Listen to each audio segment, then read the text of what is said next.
ஓம் சாந்தி. 10/5/2024 சாகார முரளி.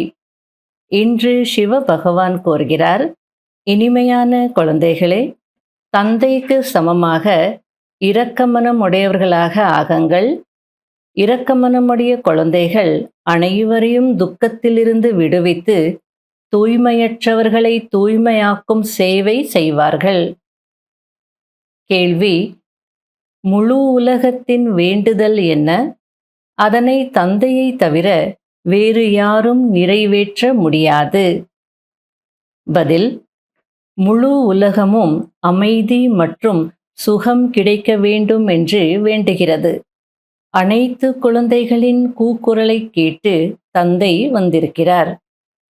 தந்தை எல்லையற்றவராக இருக்கிறார். ஆகையால் என்னுடைய குழந்தைகளை எப்படி துக்கத்தில் இருந்து சுகமானவர்களாக ஆக்குவது என்ற கவலை அவருக்கு அதிகமாக இருக்கிறது. பாபா கூறுகிறார், குழந்தைகளே, இந்த பழைய உலகம் கூட என்னுடையது. அனைவரும் என்னுடைய குழந்தைகள். நான் வந்திருப்பதே அனைவரையும் துக்கத்திலிருந்து விடுவிப்பதற்காக. நான் முழு உலகத்திற்கும் எஜமானனாக இருக்கிறேன். இதை நான் தான் தூய்மையற்றதில் இருந்து தூய்மையாக்க வேண்டும். ஓம் சாந்தி. குழந்தைகளை தந்தை தூய்மையாக்கிக் கொண்டிருக்கிறார். ஆகையால் தந்தையின் மீது கண்டிப்பாக அன்பு இருக்க வேண்டும். சகோதர சகோதரன் மீது அன்பு வைத்திருப்பது ஓகேதான்.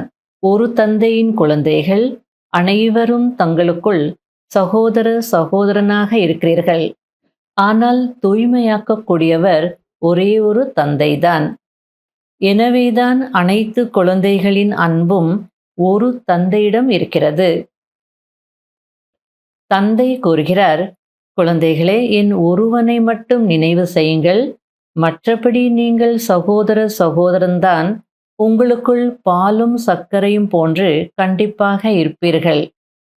நீங்கள் ஒரு தந்தையின் குழந்தைகள். அதாவது உங்களுக்குள்ள அன்பா இருங்க, வேண்டான்னு சொல்லலை. ஏன்னா ஆத்மாக்கள் சகோதர சகோதரர்கள். ஆனால் தூய்மையாக்கக்கூடியவர் ஒரு தந்தை தான். உங்களுக்குள்ள பாலு சக்கரை போல இருங்க, வேண்டான்னு சொல்லலை. ஏன்னா எல்லாருமே ஒரு தந்தையினுடைய குழந்தைகள் தான். ஆனால் ஒரு பாபா மீது உண்மையான அன்பு இருக்கணும். ஏன்னா அவர் தான் தூய்மையாக்கிட்டு இருக்கிறார். எல்லையற்ற தந்தையை முழு உலகத்திலும் உள்ள அனைத்து மனிதர்களும் நினைவு செய்கிறார்கள். பழையதோ புதியதோ முழு உலகமும் தந்தையினுடையதுதான். புது உலகம் தந்தையினுடையது என்றால் பழையது இல்லையா என்ன? எவ்வளோ அழகா சொல்றார். புது உலகம் என்னுடையதுன்னா அப்போ பழைய உலகம் என்னுடையது இல்லையா? அதுவும் என்னுடையது தான். தந்தைதான் அனைவரையும் தூய்மையாக்குகிறார். பழைய உலகமும் என்னுடையதுதான். முழு உலகத்திற்கும் எஜமானன் நான் தான். நான் புது உலகத்தில் ராஜ்யம் செய்யாமல் இருக்கலாம். ஆனால் அதுவும் என்னுடையதுதான். நீங்க தான் புது உலகத்திற்கு வரவே மாட்டீங்க. அப்போ அந்த உலகம் என்னுடையதுன்னு எப்படி சொல்லுவீங்க அப்படின்னு நம்ம கேட்போம் இல்லையா? ஆகையால பாபா, நான் வரல தான், இருந்தாலும் நான் தானே ஸ்தாபனை பண்ணேன். ஆகையால அதுவும் என்னுடையது தான் அப்படின்றார். இந்த எல்லையற்ற வீட்டில் அனைவரும் இந்த நேரத்தில் துக்கமானவர்களாக இருக்கிறார்கள் என்பது தந்தைக்கு தெரியும். ஆகையால் அமைதி கொடுங்கள், சுகம் கொடுங்கள் என்று கேட்கிறார்கள். 2 விஷயங்களை கேட்கிறார்கள் அல்லவா? நாம் எல்லையற்ற தந்தையிடம் இருந்து சுகத்திற்கான ஆஸ்தி அடைந்து கொண்டே இருக்கிறோம் என்பதை இப்பொழுது நீங்கள் அறிந்திருக்கிறீர்கள். தந்தை வந்து நமக்கு சுகமும் கொடுக்கிறார், அமைதியையும் கொடுக்கிறார். சுகம் சாந்தி கொடுக்கக்கூடியவர் வேறு யாரும் கிடையாது. இப்பொழுது நீங்கள் நரகவாசிகளா அல்லது சொர்க்கவாசிகளா என்று தந்தை குழந்தைகளிடம் கேட்கிறார். யாராவது இறந்து விட்டால் சொர்க்கவாசி ஆகிவிட்டார் என்று உடனேயே சொல்லிவிடுகிறார்கள். அதாவது அனைத்து துன்பங்களிலிருந்தும் தூரமாகி விட்டார். பிறகு நரகத்தின் பொருட்களை ஏன் படைக்கிறார்கள்? இதையும் புரிந்து கொள்வதில்லை. தந்தை வந்து சொர்க்கத்தை ஸ்தாபனை செய்கிறார். குழந்தைகளாகிய உங்களுக்கு ராஜ யோகத்தை கற்பிக்கிறார். இப்பொழுது மனிதர்கள் தமோ பிரதானமாக இருப்பதினால் மிருகங்கள் கூட தமோ பிரதானமாக இருக்கிறது. மனிதர்கள் சதோ பிரதானமாக இருக்கின்ற பொழுது அனைத்தும் சுகமானதாக ஆகிவிடும். மனிதர்கள் எப்படியோ அப்படியே அவர்களுடைய ஃபர்னிச்சரும் இருக்கும். அங்கு துக்கம் கொடுக்கக்கூடிய விஷயங்கள் எதுவும் இருக்காது. இந்த முழு உலகமும் ஒரு தீவாக இருக்கிறது. இதில் ராவணனின் ராஜ்யம் நடக்கிறது என்பதை நீங்கள் அறிந்திருக்கிறீர்கள். ராவணனை பார்த்திருக்கிறீர்களா? யாரை அடிக்கடி எரிக்கிறார்களோ அவன் மிக பழைய எதிரியாக இருக்கிறான். நாம் ஏன் ராவணனை எரிக்கிறோம் என்பதையும் கூட மனிதர்கள் புரிந்து கொள்வதில்லை. மனிதர்களுக்கு நான் இன்னாராக இருக்கிறேன், நான் இப்படி இருக்கிறேன் என்று எவ்வளவு தேக அகங்காரம் இருக்கிறது பாருங்கள். இப்பொழுது தந்தை வந்து உங்களை ஆத்மா அபிமானியாக ஆக்குகிறார். தந்தை உங்களை பூஜைக்குரியவர்களாக ஆக்குகிறார். நீங்கள் பிறகு பூஜாரிகளாக ஆகிவிடுகிறீர்கள். இதுவும் விளையாட்டாகும். யாராவது பலவீன இருதயம் உள்ளவர்கள் விளையாட்டை பார்த்தும் கூட அழுது விடுகிறார்கள். அதாவது பாபா என்ன சொல்றார் அப்படின்னா, யாருக்காவது இதயம் ரொம்ப சாஃப்டா இருக்கு, பலவீனமாக இருக்கு, இல்ல ரொம்ப இரக்கம் இருக்கு அப்படின்னா அவங்களால யாருடைய துக்கத்தையும் தாங்கிக்க முடியறதில்ல. அழ ஆரம்பிச்சிடுவாங்க. வேற யாராவது கஷ்டப்பட்டாலும் தனக்கே வந்த மாதிரி அழ ஆரம்பிச்சிடுவாங்க. சினிமா பார்க்கும்போது சரி, தேம்பி தேம்பி அழுவாங்க. அது சினிமான்னு கூட, அது நடிப்புன்னு கூட பார்க்கறதில்ல. அதே மாதிரி ஒரு விளையாட்டை பார்க்கும்போது கூட அவங்க தோல்வி அடைகிறாங்கன்னா இவங்களுக்கு அவ்வளோ கஷ்டம். ஆகையில நீங்க எந்த சூழ்நிலையிலையும் அழக்கூடாது. இருதயம் வந்து ரொம்ப ஸ்ட்ராங்கா இருக்கணுன்றார். யார் அழுகிறார்களோ அவர்கள் இழக்கிறார்கள் என்று தந்தை கூறுகிறார். சத்யுகத்தில் அழுவதற்கான விஷயமே இருக்காது. இங்கும் தந்தை அழவே கூடாது என்று கூறுகிறார். துவாபர கலியுகத்தில் அழுகிறார்கள். ஆகையால இங்க நீங்க அழக்கூடாது அப்படின்றார். இனி வரும் நாட்களில் யாருக்கும் அழுவதற்கும் கூட நேரம் இருக்காது. திடீர் திடீரென இறந்து கொண்டே இருப்பார்கள். அவர்களால் ஐயோ கடவுளே என்று கூட சொல்ல முடியாது. சிறிதும் துக்கம் ஏற்படாத அளவிற்கு விநாசம் நடக்கும். ஏனென்றால் மருத்துவமனை போன்றவைகள் இருக்காது. எனவேதான் விநாசத்திற்காக அப்படிப்பட்ட பொருட்களை உருவாக்குகிறார்கள். அடுத்தது பாபா ராவணன் மீது வெற்றியடைய செய்வதற்காக நான் குரங்குகளின் சேனையாகிய உங்களை உதவிக்கு எடுத்துக்கொள்கிறேன் என்று கூறுகிறார். அதாவது ராமர் வந்து வானர் படையினுடைய உதவியின் மூலமாக தான் ராவணன் மீது வெற்றி அடைந்தார் அப்படின்னு காட்டியிருக்காங்க இல்லையா? அதுக்கு பாபா இப்போ புரிய வச்சிட்டு இருக்கார். நீங்க எல்லாருமே யாரு? வானர் படைதான், குரங்கு போல இருந்தவங்க தான். உங்களுடைய உதவி எடுத்துக்கிட்டு இந்த ராவணனுடைய ராஜ்யத்தை நான் அழிப்பேன் அப்படின்றார். இப்போ கூட டெல்லி ஓஆர்சியில் பகவத்கீதை பற்றிய ஒரு கான்ஃபரன்ஸ்ல ஒரு சுவாமிஜி நல்ல அழகா பேசியிருக்கிறார்.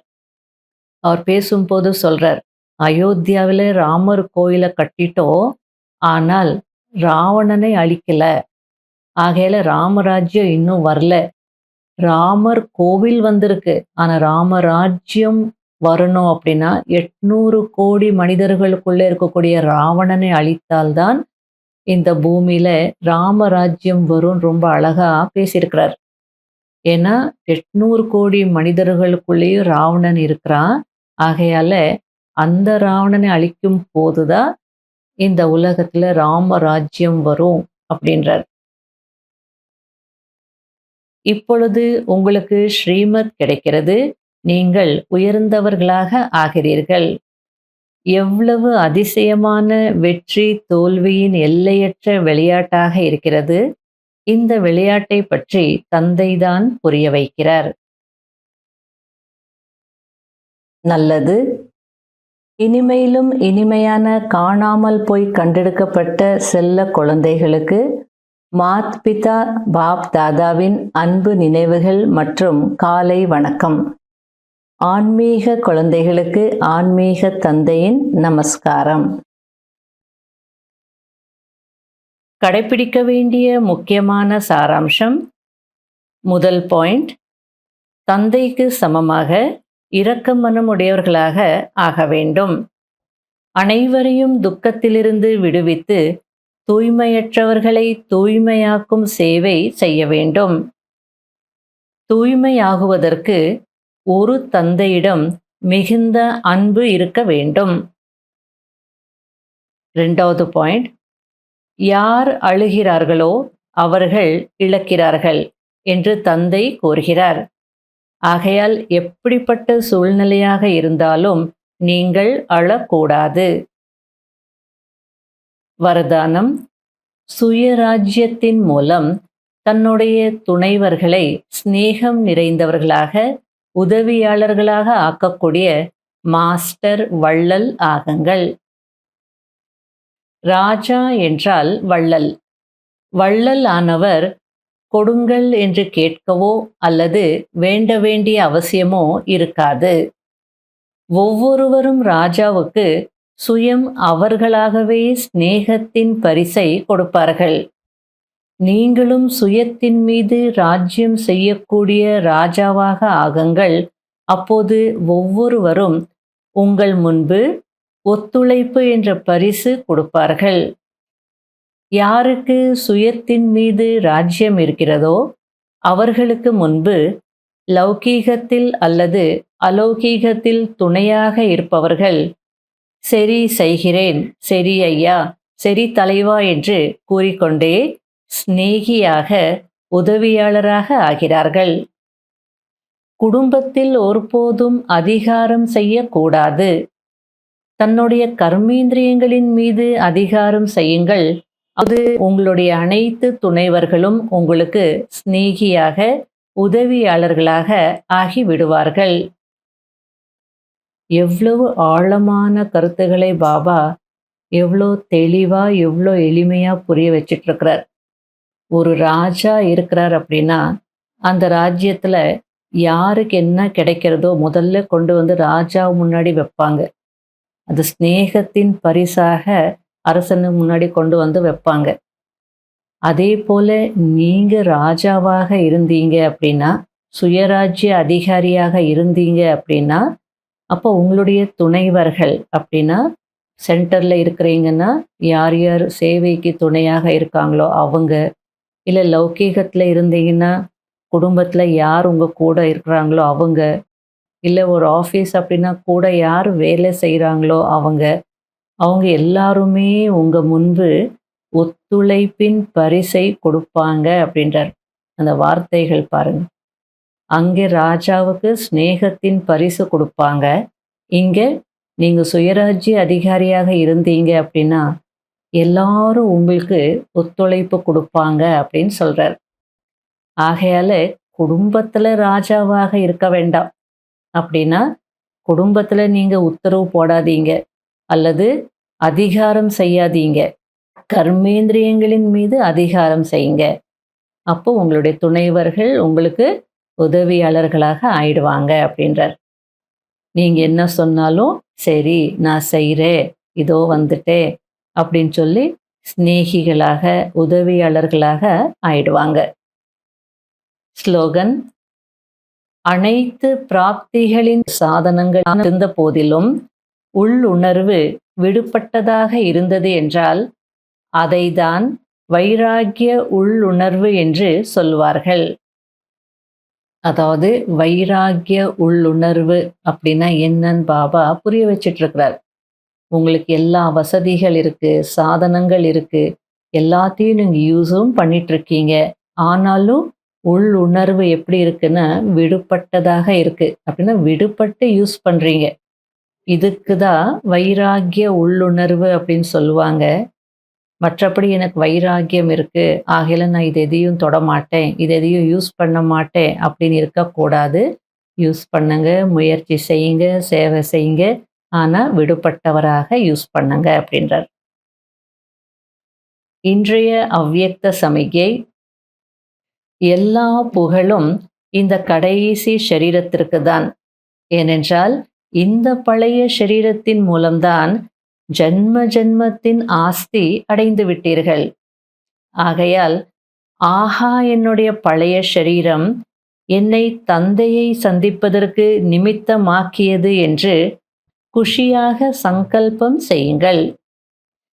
இதனை ஆஹா ஆஹா என்று நடத்துங்கள்.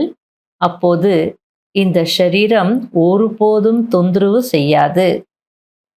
டீ கொடுத்து வேலை வாங்குங்க அப்படின்னு சொல்லுவாங்க இல்லையா? பாராட்டி வேலை வாங்குங்க.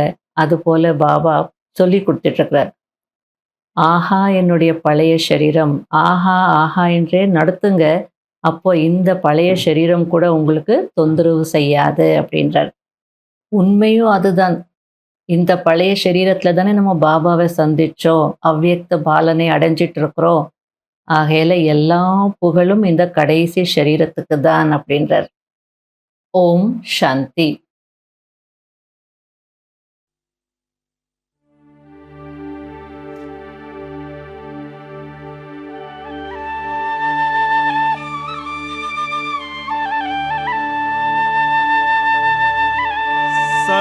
சதாசிவம் உன்னாமம்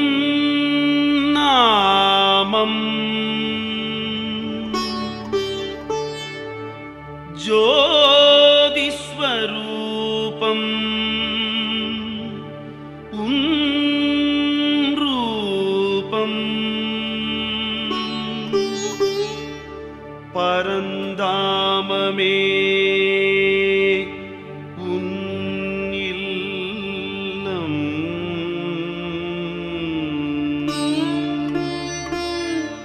தரணியில்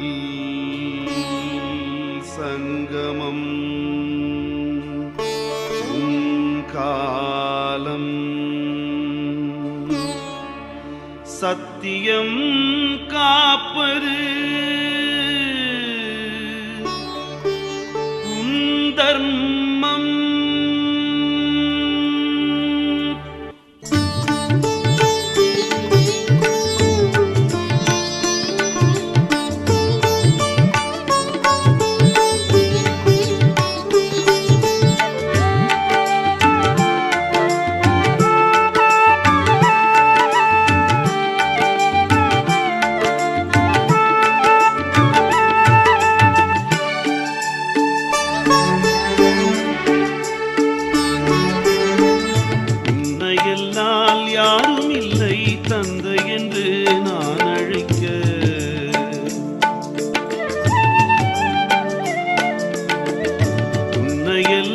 யாரும் இல்லை தந்தை என்று நான் அழைக்க கண்மணியே என்றழைத்தாய்.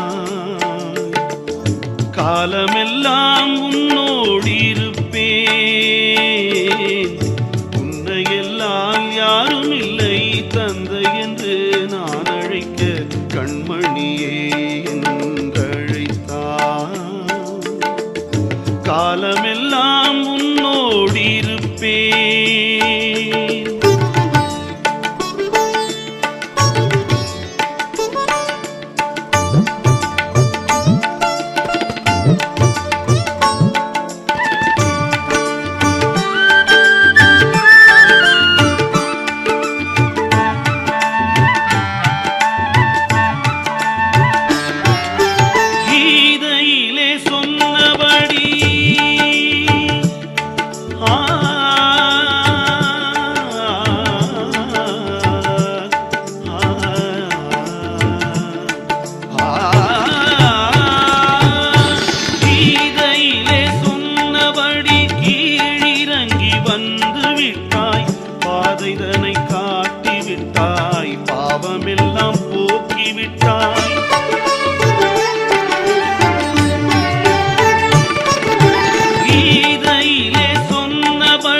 வந்து விட்டாய், பாதை தன்னை காட்டி விட்டாய், பாவமெல்லாம் போக்கி விட்டாய். உன்னையெல்லாம் யாரும் இல்லை தந்தை என்று நான் அழைக்க கண்மணியே என்றழைத்தான். காலமெல்லாம் உன்னோடிருப்பேன்.